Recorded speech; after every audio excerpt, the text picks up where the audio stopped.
Santa Teresa Avila TV, Sorowajan Baru, Renungan Katolik Sabtu, 5 April 2025 diambil dari bacaan Injil Suci Yohanes bab 7 ayat 40-53, menghadapi perbedaan pandangan tentang identitas Yesus. Belum pernah seorang manusia berkata seperti orang ini.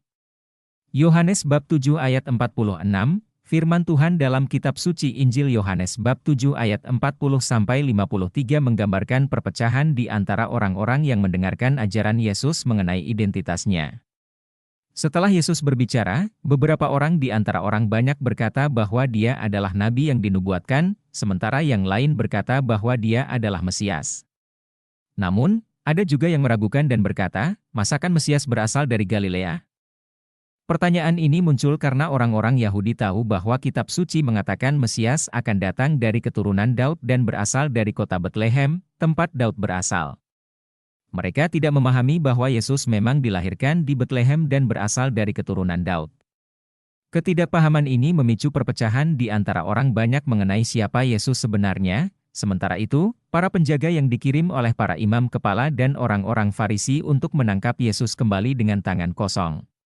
Ketika ditanya mengapa mereka tidak menangkapnya, para penjaga menjawab, belum pernah seorang manusia berkata seperti orang ini. Jawaban ini menunjukkan bahwa para penjaga terkesan dan terpengaruh oleh ajaran Yesus. Namun, para imam kepala dan orang-orang Farisi tetap bersikap skeptis dan menolak untuk percaya kepada Yesus. Mereka berkata, adakah seorang di antara para pemimpin yang percaya kepadanya? Atau ada seorang dari antara orang Farisi? Tetapi orang banyak ini yang tidak mengenal hukum Taurat, terkutuklah mereka. Nikodemus, salah satu dari mereka yang sebelumnya pernah berbicara dengan Yesus, mencoba untuk membela Yesus dengan berkata, apakah hukum Taurat kita menghukum seseorang sebelum ia didengar dan sebelum orang mengetahui apa yang telah dibuatnya? Namun, tanggapannya diabaikan dan mereka kembali mengejek dengan berkata, apakah engkau juga dari Galilea? Selidikilah, maka engkau akan tahu bahwa tidak ada nabi yang datang dari Galilea. Perikop ini mengajarkan kita tentang bagaimana Yesus menghadapi perbedaan pandangan dan perpecahan tentang identitasnya. Meskipun banyak orang skeptis dan menolak untuk percaya kepadanya, Yesus tetap setia pada misinya dan mengajarkan kebenaran dengan penuh kasih dan kebijaksanaan. Kita diajak untuk membuka hati kita dan menerima Yesus sebagai Mesias, meskipun menghadapi penolakan atau keraguan dari orang lain. Poin-poin refleksi sehari-hari. 1. Menghadapi perbedaan pandangan, renungkan bagaimana kita menghadapi perbedaan pandangan tentang Yesus dalam kehidupan sehari-hari. Apakah kita tetap setia pada iman kita dan mengajarkan kebenaran dengan kasih dan kebijaksanaan? 2. Menyelidiki identitas Yesus. Evaluasi sejauh mana kita telah menyelidiki identitas Yesus sebagai Mesias.